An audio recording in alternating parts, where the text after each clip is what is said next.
இந்த கதாநாயகி காட்டியிருக்கேன். படமே இதாங்க, ஒரு சேவல் அது பலி ஆகுதா பலி ஆகலையா, இதுதான் கதை. ஏன்னா மூட நம்பிக்கை சொல்லுவாங்க. எங்க கிராமத்துல மதுரை மாவட்டத்துல இந்த முனீஸ்வரர் கோயிலே சேவலை வச்சு பேய் பிடிச்சி பிசாசி பிடிச்சி அதுதான் நான் பாத்துக்கிறேன். ஆனா அனுபவப்பட்டு சொல்ல, இந்த அனுபவத்துல இந்த மருந்து வச்சு இந்த டியூப் வச்சு உரிவாங்க. இதெல்லாம் எங்க கிராமத்துல நடந்தது. எனக்கு எங்க அப்பா தான் நடந்துருக்கு. ஆனா அதெல்லாம் இல்லைன்னு இந்த கதையை முடிச்சுக்கிறாப்புல மக்களுக்கிட்ட ஒப்படைச்சிட்டாங்க. அதுதான் அந்த விதத்துடைய டேலண்ட் நினைக்கிறேன். ஏன்னா நாங்க தான் இப்ப சிந்திக்கிறோம். என்னது அந்த பொண்ணு ஒரு பொண்ணு ஒருத்தர் லவ் பண்ணிக்கிறாங்க ஜாதி அடிப்படையில, அது பித்து குச்சி போய் வைக்கணும் அப்படின்னா நினைப்பாங்க, பேய் தான் பிடிச்சின்னு நினைப்பாங்க. யாருக்கிட்ட பேச மாட்டேன். கல்லுக்குள் ஈரான்னு ஒரு படம் பாத்தீங்களா, பாரதி ராஜா அருணான்னு ஒரு லேடி இருப்பாங்க.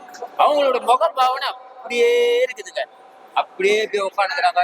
அப்படியா அப்படின்னா நினைப்பாங்க, பைத்தியம் தான் பிடிச்சின்னு நினைப்பாங்க. தெளிவா இருக்குது அந்த பொண்ணு. உண்மையிலே படம் வந்து அருமையா பிடிச்சிருக்காப்புல. ஒரு ஆட்டோ அதுதாங்க சவுண்டே. யார் ரகுமான் மியூசிக்கும் கிடையாது, இளையராஜா மியூசிக்கும் கிடையாது, ஜிவி பிரகாஷ் மியூசிக்கும் கிடையாது. அந்த ஆட்டோ சவுண்டு தான். அந்த காட்டுல போறாங்க, அந்த குலதெய்வம் தேங்காய் வடிக்கிறது தான் கதை.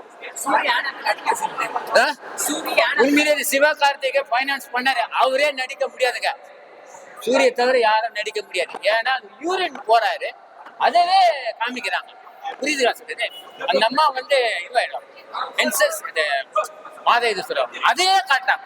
நான் சொல்றது புரியுதுங்களா? இதெல்லாம் இயல்பான சீன் தானே எல்லாமே. உண்மையிலே எல்லாருக்கும் நடக்கக்கூடிய சீன் தான் இது எல்லாமே. அந்த பையன் ஆய் போறது, ஒலிக்கு வருது அப்படிலாம் சொல்றதுலாம் உண்மையிலே தத்ரூபமா இருக்கு.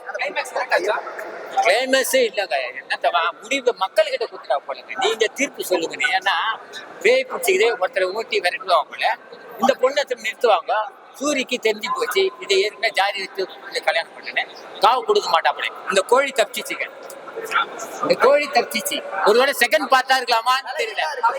ஓ சாரி, ஒருவேளை செகண்ட் பார்த்தா இருக்கலாமான்னு தெரியல. இந்த கோழி தப்பிச்சிச்சு. இந்த படத்துல இருக்க இந்த கோழி தப்பிச்சிச்சு, அவ்வளவுதான். நீங்க பாண்டி இடத்துல தான். இனிமேல் அவரு பரோட்டா சூரியே கிடையாது. தயவு செய்து பரோட்டா சூரிய, ஃபுல் மீல்ஸ் சூரி கேரக்டருக்கு தகுந்த மாதிரி மாறிட்டாரு. ரொம்ப பெர்ஃபார்மன்ஸ் லெவல்ல வந்து சூரி நல்லா பின்னிட்டாரு, சூப்பரா பண்ணிருக்காரு.